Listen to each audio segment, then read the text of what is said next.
أعوذ بالله من الشيطان اللعين الرجيم. بسم الله الرحمن الرحيم. الحمد لله رب العالمين، والصلاة والسلام على سيد الأنبياء والمرسلين وختم النبيين صلوات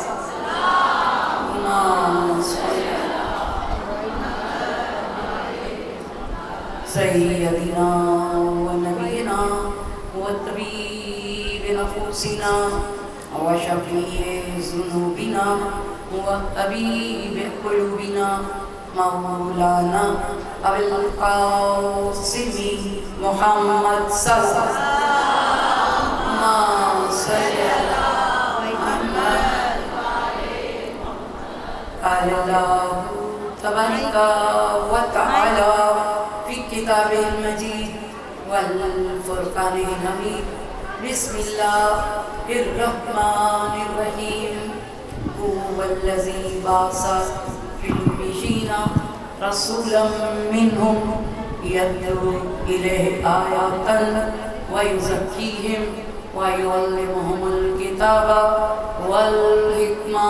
صلى الله عليه وسلم.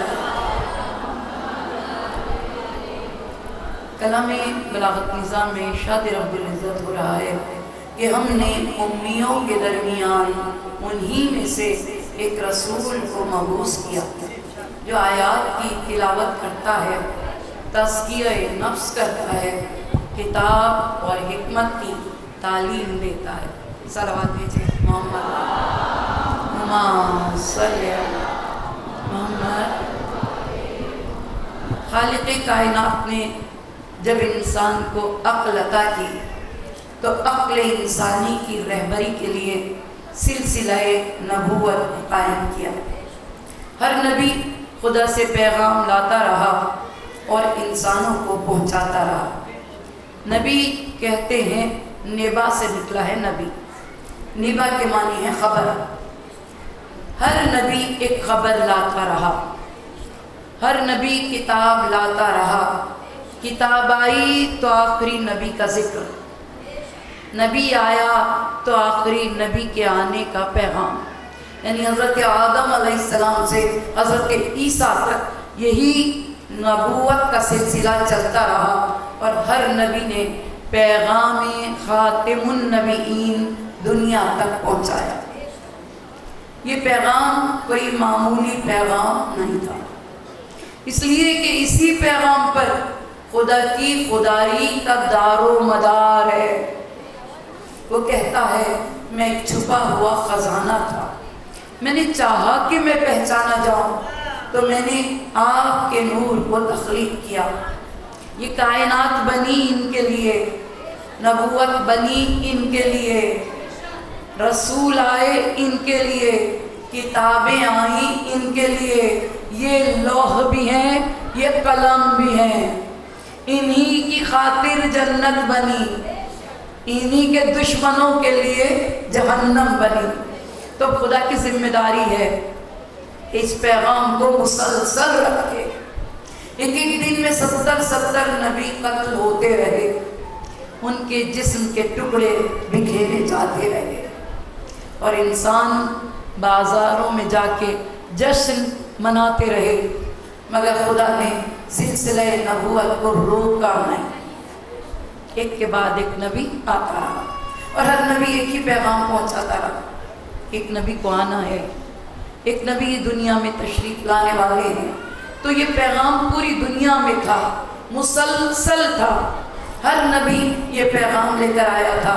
وہ کتابیں باقی نہیں رہیں جن میں ان کا نام نہیں تھا، وہی کتابیں باقی ہیں جن میں اللہ کے نبی کا نام موجود ہے، ان کی صفات موجود ہیں، ان کی خصوصیات موجود ہیں. اور قرآن نے بتایا کہ یہودی اور عیسائی آپ کو اسی طرح سے پہچانتے ہیں جیسے کوئی باپ اپنے بیٹے کو پہچانتا ہے.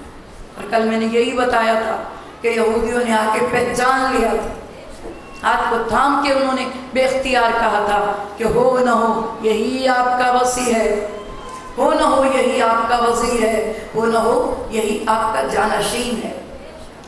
اور جب اللہ نے اپنے پیغام کو مکمل کرنا چاہا تو اپنے نبی کے ساتھ انہیں اس طرح سے موجود رکھا کہ منزل اول سے لے کر منزل آخر تک وسیع ساتھ ساتھ رہا، اس طرح سے ساتھ ساتھ رہا کہ اللہ کے نبی کوئی بات مکمل نہیں کرتے جب تک کہ علی کی فضیلت نہ بتا دیں۔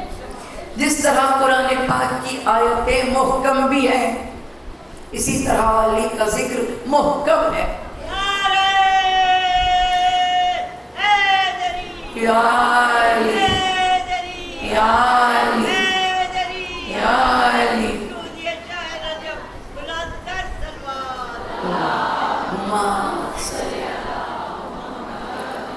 اور ان حدیثوں کے نام ہیں جو حدیثیں مولا کائنات کے ساتھ منسوب ہیں نا، وہ حدیثیں اسی طرح نام رکھتی ہیں جیسے قرآن پاک کی سورتیں نام رکھتی ہیں کہ آیا تطہیر آئی ہے تو نام ہے اس کا، آیا ولایت آئی ہے تو نام ہے اس کا، آیا مودت آئی ہے تو نام ہے اس کا۔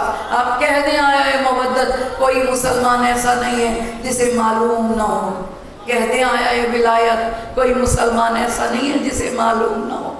تو ہر ایک آیت جو ان کے ساتھ نسبت رکھتی ہے وہ نام رکھتی ہے، اسی طرح جو حدیثیں ان کے ساتھ نسبت رکھتی ہیں وہ بھی نام رکھتی ہیں۔ ایک حدیث ہے حدیث تیر، تیر کہتے ہیں پرندے کو، طائر سے نکلا ہے تیر، پرندے کو کہتے ہیں۔ ایک بار اللہ کے نبی کی بارگاہ میں کوئی بنا ہوا پرندہ لے کر آیا، اور انس بن مالک جو دربان تھے اللہ کے حبیب کے دروازے کے، وہ کہتے ہیں کہ جب وہ طائر بنا ہوا اللہ کے نبی کے سامنے میں نے رکھا تو اللہ کے نبی نے ہاتھ دعا کے لیے اٹھائے، پالنے والے اسے بھیج جو کائنات میں تجھے سب سے زیادہ عزیز ہے، اسے بھیج جس سے تو سب سے زیادہ محبت کرتا ہے۔ اور انس بن مالک جو دربان ہیں دروازے کے، وہ کہتے ہیں کہ جب اللہ کے نبی نے یہ دعا کی تو میں دروازے پر کھڑا تھا، میں نے بھی دعا کی، میں نے دعا کی پروردگارا کوئی ہمارے قبیلے کا فرد بھیج دے تاکہ میں بھی سرخرو ہوں اور کہوں کہ میرا قبیلہ اتنا بلند ہے کہ اللہ کے نبی نے دعا کی اور میرے قبیلے کا فرد آیا۔ لیکن میں نے دیکھا کہ دروازے پر مولا کائنات آ گئے،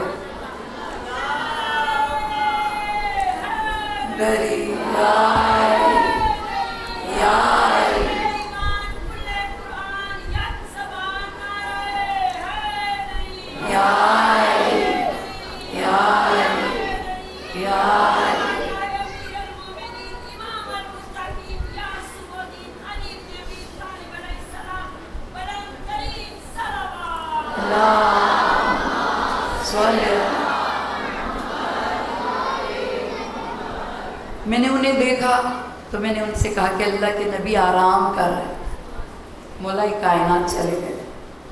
پھر اللہ کے نبی نے ہاتھ اٹھایا، دعا کی پالنے والے اسے بھیج جو تجھے سب سے زیادہ عزیز ہو۔ پھر مولا کائنات دروازے پر آئے، دستک دی، میں نے کہا اللہ کے نبی آرام کر رہے ہیں اور دعا کر رہا ہوں کہ کوئی فلاں فلاں فلاں آ جائے، دل میں یہ دعا کر رہے ہیں۔ تو یہ نہیں ہوتا کہ سب ایک جیسے دل رکھتے ہوں، سب کی ایمانوں کی کیفیت ایک جیسی ہو، اس لیے بار بار قرآن پاک میں خدا نے مخاطب کیا ہے مسلمانوں کو، یا ایھا الذین آمنوا لا ترفعوا اصواتکم فوق صوت النبی، اے ایمان والو اپنی آوازوں کو نبی کی آواز سے بلند نہ کرنا، اور اے ایمان والو جو کچھ میرا نبی دے دے اسے لے لے، جسے روک دے اس سے رک جاؤ۔ تو یہ بار بار جو مخاطب کیا ہے تو ان لوگوں کو مخاطب کیا ہے جو تزکیہ نفس کی منزل تک آئے نہیں ہیں، قرآن انہیں لانا چاہتا ہے۔ تو اب جو دوسری بار دعا کی اور مولا کائنات آئے اور اس نے یہ کہہ کے واپس بھیجا کہ اللہ کے نبی آرام کر رہے ہیں، تیسری بار پھر اللہ کے نبی نے دعا کی پالنے والے اسے بھیج. اور جہاں پر بھی یہ حدیثیں لکھی ہیں وہاں پر اس حدیث کی ترتیب اسی طرح لکھی ہوئی ہے. اور جس کتاب میں سے پڑھ رہی ہوں اس کتاب کا نام ہے غایۃ المرام، اور ہمارے بہت بڑے محدث ہیں علامہ ہاشم بحرانی، جنہوں نے یہ کتاب 3 جلدوں میں لکھی، اور انہوں نے اپنی اس کتاب کا عنوان امامت کی فضیلت قرار دیا، اور عربی میں اس کا نام ہے غایۃ المرام، اب عربی اردو میں ٹرانسلیٹ ہو گئی. تو تیسری بار جب مولا کائنات کے لیے دعا کی ہے اور مولا کائنات تشریف لائے ہیں، تو اللہ کے نبی نے اس سے پہلے کہ یہ ان سے کہتے کہ اللہ کے نبی آرام کر رہے ہیں، اللہ کے نبی نے خود کہا انس دروازہ کھولو علی آئے ہیں. اب انس نے دروازہ کھولا مجبوراً، مولا کائنات تشریف لائے اور مولا کائنات اللہ کے نبی کے ساتھ اس طعام میں شامل ہوئے. انس بن مالک کی اکثر یہی باتیں ہیں جن کے سبب ان پر ایک عذاب نازل ہوا تھا. ایک بار یہی انس بن مالک بارگاہ نبوی میں بیٹھے تھے کہ چادر کوئی لے کر آیا، اور اللہ کے نبی کی بارگاہ میں یہ چادر ہدیہ آئی. اللہ کے نبی نے سلمان فارسی، ابو ذر غفاری، حضرت مقداد اور پہلے 3 بزرگوں کو بلوایا، انس کو بھیجا کہ ان سب کو بلا کے لاؤ. جب وہ لوگ سب آ گئے تو کہا کہ چادر کو بچھاؤ، اور مولا کائنات سے کہا کہ یا علی آپ اس چادر کے وسط میں بیٹھ جاؤ، اور ان سب سے کہا کہ اس چادر پر آ کر بیٹھ جاؤ. یہ سب کے سب چادر پر بیٹھ گئے، اور اب اللہ کے نبی نے کہا کہ یا علی اب اس چادر سے کہو کہ پرواز کرے اور تمہیں اصحاب کہف تک لے جائے. تو مولا کائنات نے کہا کہ اے نسیم اس چادر کو اڑا، اور جیسے ہی آپ نے کہا نسیم چادر کے نیچے داخل ہوئی، چادر نے پرواز شروع کی، اور پرواز کرتی ہوئی وہاں پہنچی جہاں اصحاب کہف کا غار تھا. اصحاب کہف کے غار میں داخل ہوئی ہے یہ چادر، اور جب یہ چادر داخل ہوئی اصحاب کہف کے غار میں تو اصحاب کہف سو رہے تھے. اللہ کے نبی نے ان سب کو یہ پیغام دے کر بھیجا تھا کہ وہاں جا کر ہر ایک اصحاب کہف کو سلام کرنا. پہلے نے سلام کیا خاموشی، دوسرے نے سلام کیا خاموشی، اب سب سلام کر رہے ہیں لیکن خاموشی. سلمان فارسی نے سلام کیا تو جواب آیا کہ آپ پر سلام ہو، لیکن ہمیں حکم نہیں ہے کسی نبی کے اور وصی کے سوا کسی کو سلام کرنے کا، لیکن آپ وصی حضرت عیسیٰ ہیں اس لیے آپ نے سلام کا جواب دیا ہے. اور اب مولا کائنات نے سلام کیا، تمام اصحاب کہف نے آپ کے سلام کا جواب دیا کہ وعلیکم السلام، اے نبی کے وصی، اے نبی کے وزیر، اے نبی کے جانشین، اے جنت کے مالک، اے لوگوں کو جنت کی طرف لے جانے والے، اے جنت کی طرف دعوت دینے والے نبی کے وصی، یا علی یا علی یا علی اللہ جل اللہ جل اللہ جل اللہ جل اللہ جل.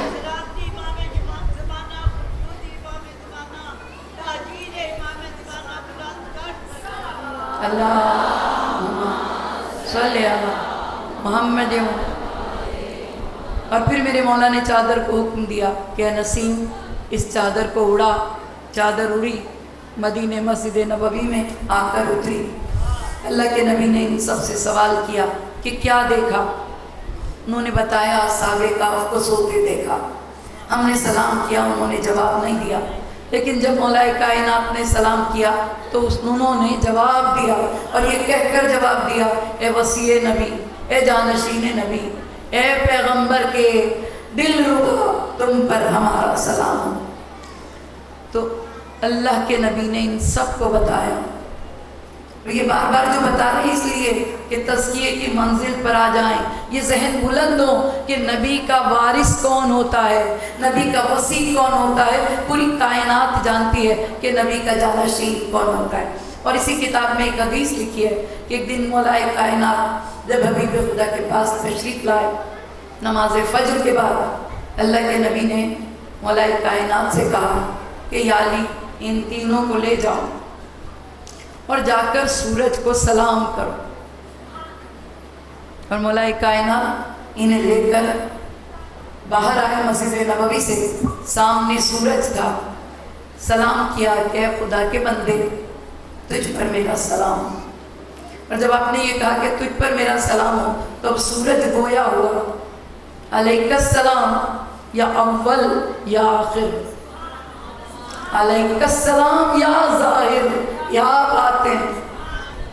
اور حیرت کے عالم میں آئے اللہ کے نبی کے پاس، کہا کہ ہم تو اب تک یہی سمجھ رہے ہیں کہ اول خدا کی ذات، آخر خدا کی ذات، یہی جانتے ہیں کہ ظاہر اس کی ذات، باطن اس کی ذات۔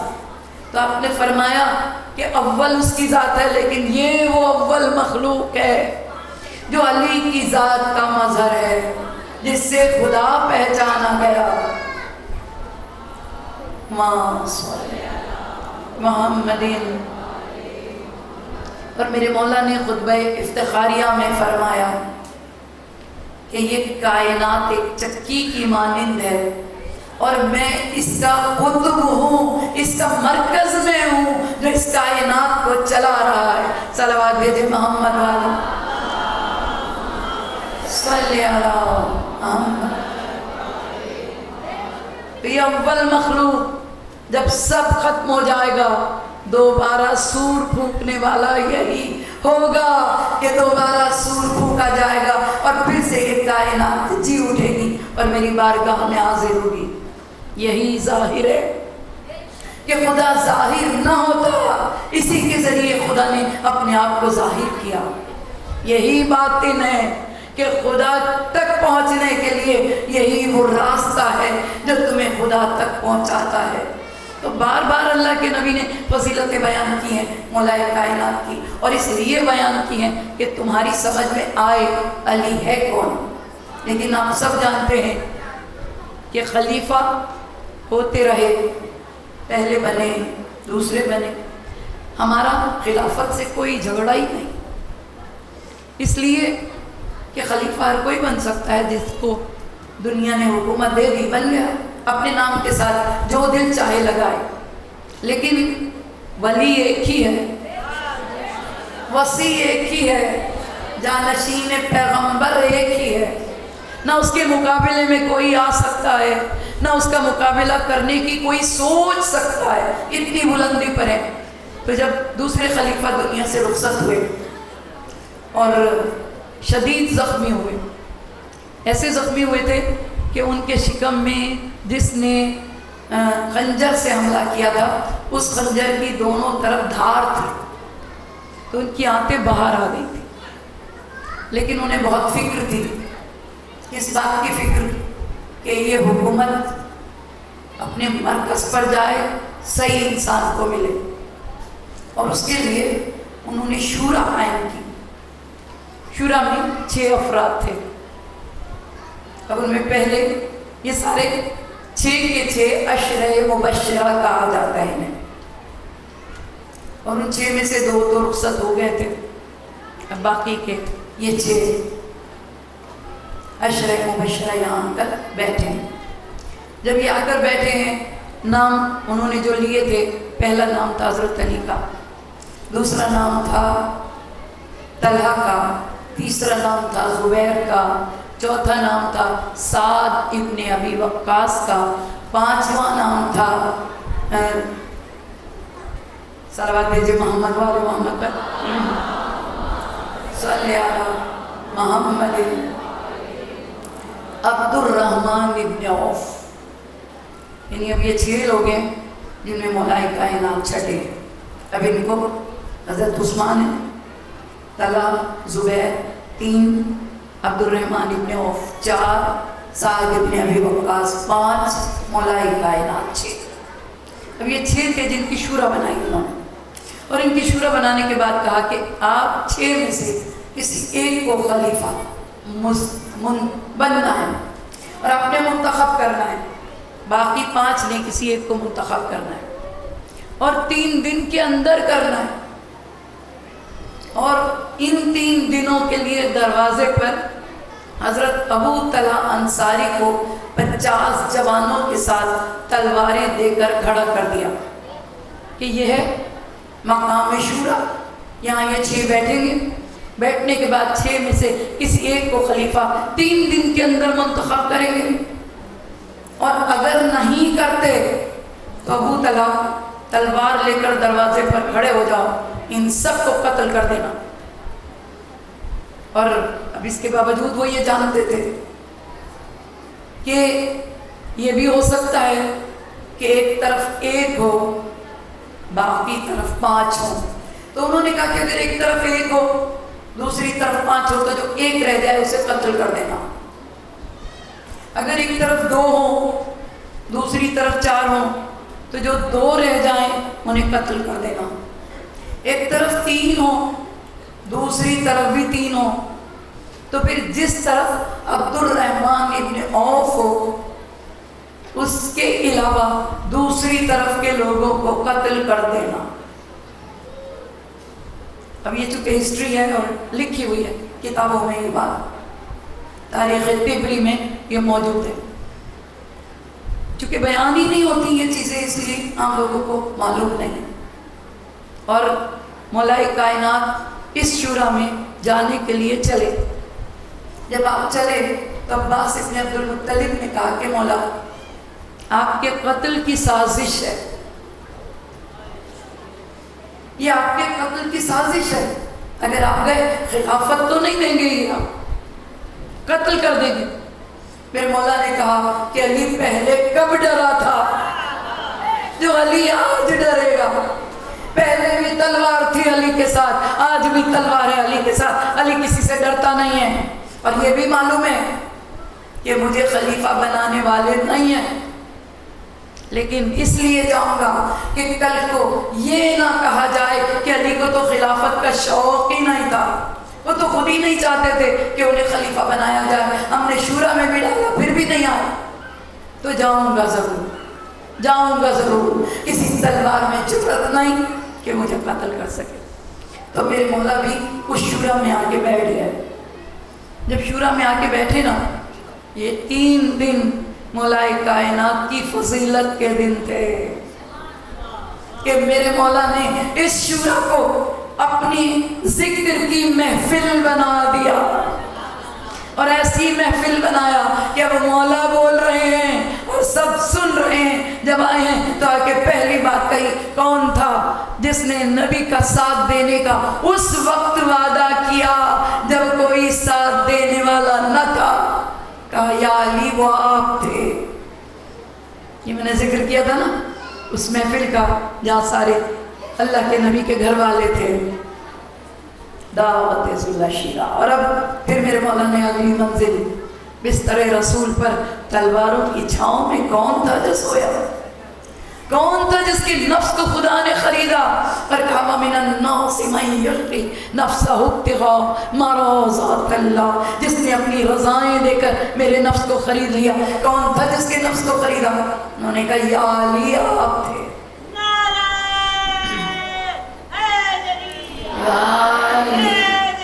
یا علی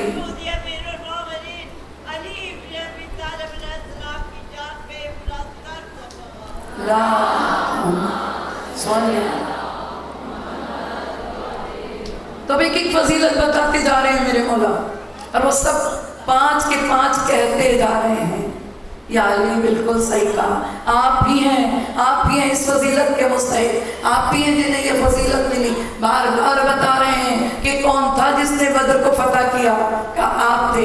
کون تھا جس نے احد میں علمداروں کو قتل کیا؟ کہا آپ تھے۔ کون تھا جس کو اللہ کے نبی نے یہ کہہ کے بھیجا تھا کہ آج کل ایمان کل کفر کے مقابلے میں جا رہا ہے؟ کہا یا علی آپ تھے۔ کون تھا جس کے لیے اللہ کے نبی نے کہا تھا کہ علی علی آج کی تمہاری ایک ضربت ثقلین کی عبادت سے افضل ہے۔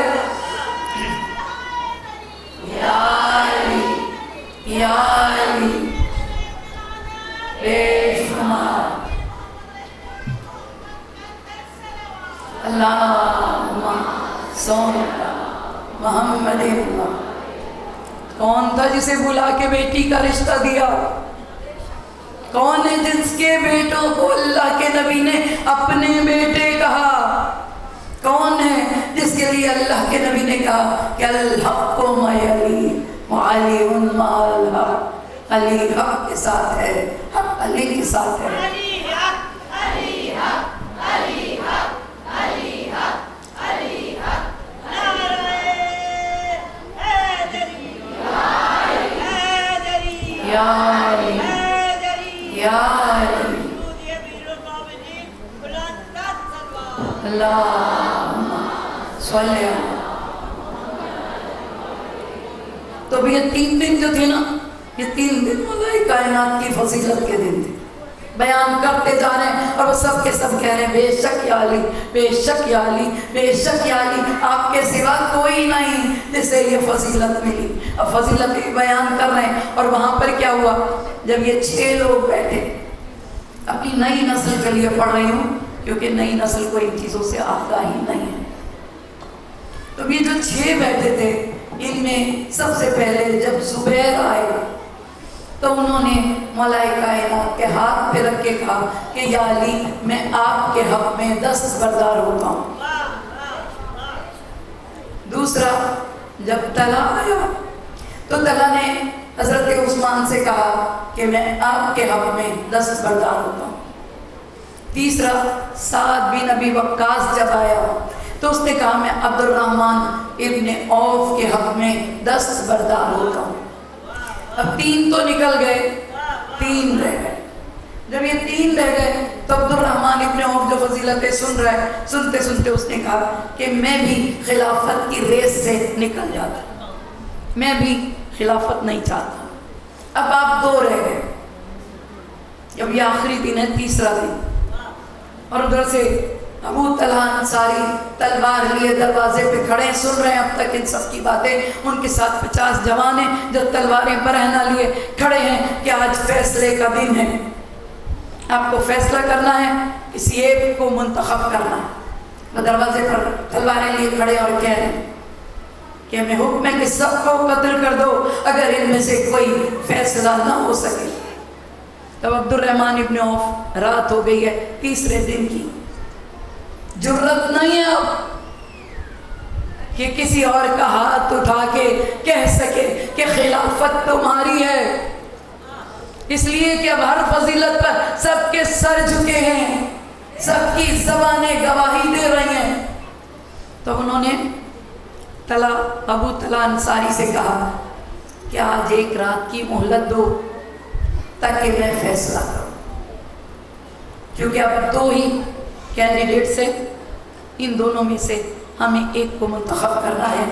یہاں سے 6 میں سے 2 رہ گئے، بس اب یہ آخری ایک رات مجھے دے دو، آج رات مغرب سے پہلے فیصلہ کرنا تھا لیکن نہیں کر رہا، کل صبح کروں گا، لیکن مجھے آج کی ایک رات دے دو۔ تو انہوں نے مہلت دی۔ اب یہ اپنے گھر آئے، سوچ رہے ہیں کہ کیا کیا جائے جو خلافت علی سے مڑ کے کسی اور کے پاس چلی جائے۔ تمام رات سوچا اور سوچنے کے بعد پھر ایک سیاسی فیصلہ کیا، اور یہ فیصلہ ایسا تھا کہ اسے معلوم تھا کہ علی اس فیصلے کو کبھی قبول نہیں کرے۔ چنانچہ وہ آیا، ابو طلحہ انصاری دروازے پر تلوار لیے کھڑے کہ بس اب تھوڑی دیر کی بات ہے، فیصلہ کرو۔ اور ادھر اس نے آ کر حضرت علی کے ہاتھ کو پکڑا، کہا کہ یا علی خلافت آپ کی ہے، آپ کے سوا کوئی اور اس خلافت پر زیب نہیں دیتا، لیکن ایک فیصلہ آپ کو کرنا ہے، وہ یہ ہے کہ آپ کو سنت نبی پہ چلنا ہے اور سنت شیخین پر چلنا ہے۔ اگر آپ یہ قبول کر لیں فیصلہ تو خلافت آپ کی ہے۔ آپ نے فرمایا کہ سنت نبی پہ چلوں گا، قرآن کے راستے پر چلوں گا اور تمہیں قرآن کے راستے پر چلاؤں گا۔ یا علی یا علی یا علی اللہم صلی علی محمد۔ جب میرے مولا نے یہ کہا تو دوسرے کا ہاتھ پکڑا اور کہا کہ اب آپ بتائیں کہ آپ سیرت نبی اور سیرت شیخین پہ چلیں گے؟ انہوں نے کہا بالکل چلوں گا۔ تو اب ان کا ہاتھ بلند کر کے کہا کہ یہ ہیں خلیفہ بعد۔ اس طرح سے خلافت پھر اپنے مرکز سے ہٹی، اور جب خلافت اپنے مرکز سے ہٹی تو میرے مولا کو اس سے کوئی فرق نہیں پڑتا، خلافت ملے نہ ملے، یہ کائنات ان کے اختیار میں ہے۔ خلافت ملے نہ ملے، نبوت کے وسیع وہی ہیں، جانشین وہی ہیں، وزیر وہی ہیں، یہاں تک کہ حاکمان وقت لاکھ بلند مرتبہ ہوں لیکن یہ کہتے ہوئے نظر آتے ہیں اے علی اگر آپ نہ ہوتے تو میں ہلاک ہو گیا ہوتا۔ 70 بار یہ کہہ کے انہوں نے دنیا والوں کو بتا دیا ہے کہ علی وہ مرکز ہے جس تک نہ آئے تو دین نہیں ملتا۔ صلوات دیجئے۔ علی حق علی حق علی حق علی حق حسینیت زندہ باد، حسینیت زندہ باد، حسینیت زندہ باد، یزیدیت مردہ باد، یزیدیت مردہ باد، یزیدیت مردہ باد، دشمنان اہل بیت پہ لعنت، حسین کے قیدوں پہ لعنت، بی بی کا حق قدر کرنے والوں پہ لعنت، بی بی کو دکھ دینے والوں پہ لعنت، خوشنود یہ قائم آل محمد بلند تر سوال۔ اللہم صلی علی محمد۔ اور اب ایک واقعہ سنا کے مصائب کی طرف بڑھو۔ خلافت کے عہد میں دوسری خلافت ہے۔ عہد میں ایک عورت اپنے بچے کے ساتھ مدینے میں رہتی تھی اور وہ بچہ حاکم کے پاس آیا، 12 سال عمر تھی اس بچے کی۔ حاکم کے پاس آیا اور اس نے خلیفہ وقت سے یہ کہا کہ میری ماں نے دوسرا عقد کر لیا ہے اور اس نے میری میراث اپنے شوہر کو دے دی ہے اور مجھے اس میراث سے محروم کر دیا ہے۔ حاکم وقت نے اس ماں کو بلا لیا۔ جب بلایا تو وہ اپنے ساتھ 40 گواہ لے کر آئی دربار میں۔ اس نے کہا کہ تمہارا بیٹا یہ کہہ رہا ہے کہ تم نے اس کی میراث اپنے دوسرے شوہر کو دے دی ہے۔ اس عورت نے کہا کہ خلیفہ وقت یہ میرا بیٹا نہیں ہے، یہ میرا بیٹا ہے ہی نہیں۔ اور یہ 40 گواہ جو اس بات کے گواہ ہیں کہ یہ میرا بیٹا نہیں ہے، میرا شوہر ایک جنگ میں شہید ہوا تھا اور اس نے شہادت سے کچھ پہلے اس بچے کو جو یتیم تھا گود لیا تھا اور اس نے اس کو اپنا بیٹا کہا، مگر یہ ہمارا بیٹا نہیں ہے، اس لیے میراث میری ہے، میں اسے جیسے دل چاہے استعمال کروں۔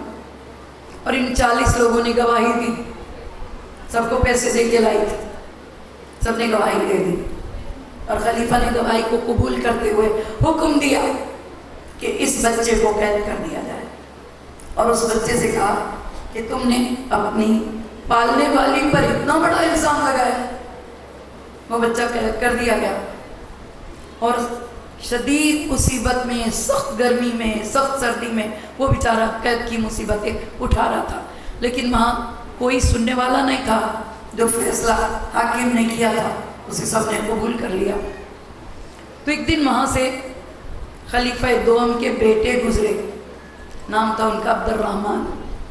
یہ جب اس قید خانے کے قریب سے گزرے تو اس بچے کی حالت دیکھی، شدید سردی سے ٹھٹھر رہا تھا، کانپ رہا تھا اور اس دربان سے کہہ رہا تھا کہ مجھے تھوڑی دیر اجازت دے دو کہ میں دھوپ میں جا کے بیٹھوں، اور دربان کہہ رہا تھا حاکم بہت سخت ہے، اجازت نہیں ہے تمہیں اس قید خانے سے باہر نکلنے کی۔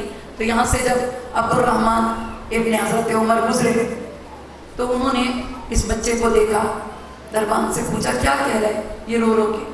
اس نے کہا یہ بہت دیر سے کہہ رہا ہے مجھے دھوپ میں بیٹھنے کی اجازت دے دو، لیکن میں دے نہیں سکتا، اس لیے کہ اگر یہ بھاگ گیا تو کیا ہوگا، میں کیسے جواب دوں گا؟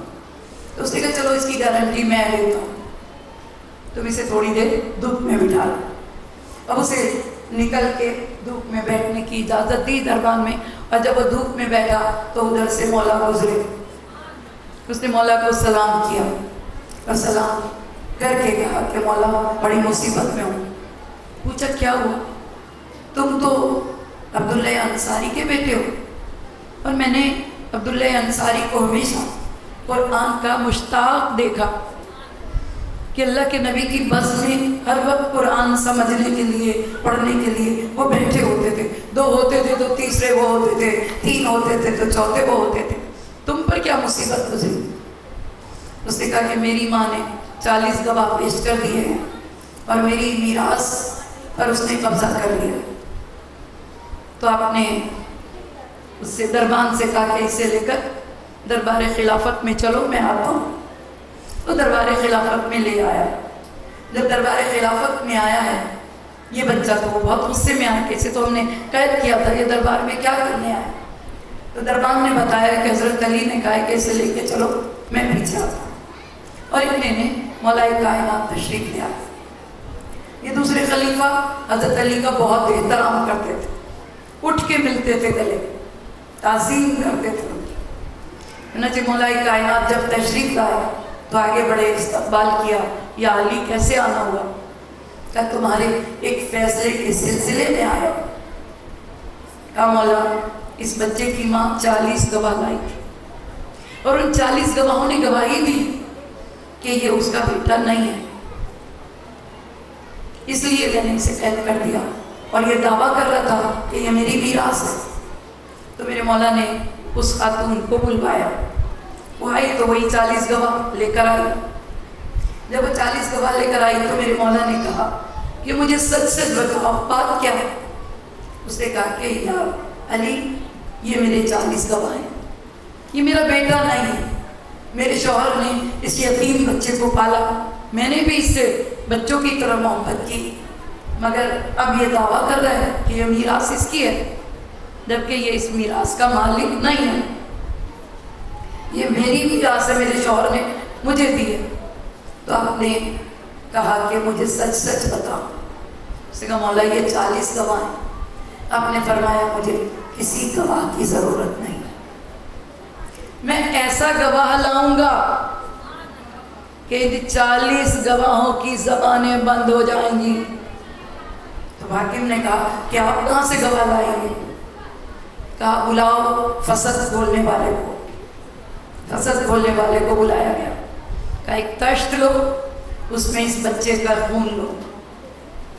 اس نے خون نکالا تشت میں، کہا اب اس عورت کا خون اس تشت میں لو۔ اب اس عورت کا خون بھی اس تشت میں لیا، آپ نے کپڑا ڈال دیا اور کہا بتاؤ کہ تم اس بچے کی ماں ہو یا نہیں؟ تو خون بولا، خون نے گواہی دی مولا یہ میرا بیٹا ہے، لیکن چونکہ میراث کا دعویٰ کیا اس لیے میں نے میراث کو بچانے کے لیے اس کو اپنا بیٹا تسلیم کرنے سے انکار کر دیا۔ اب یہ گواہی خون کی اس وقت لی گئی جب دنیا جانتی ہی نہیں تھی کہ خون کی حقیقت کیا ہے، اور وہیں سے انسانوں نے یہ سبق لیا کہ ڈی این اے ٹیسٹ کرو، وہ بتائے گا کہ کون باپ ہے کون بیٹا ہے۔ یا علی یا علی یا علی یا علی یا علی یا علی مدد حق ہے۔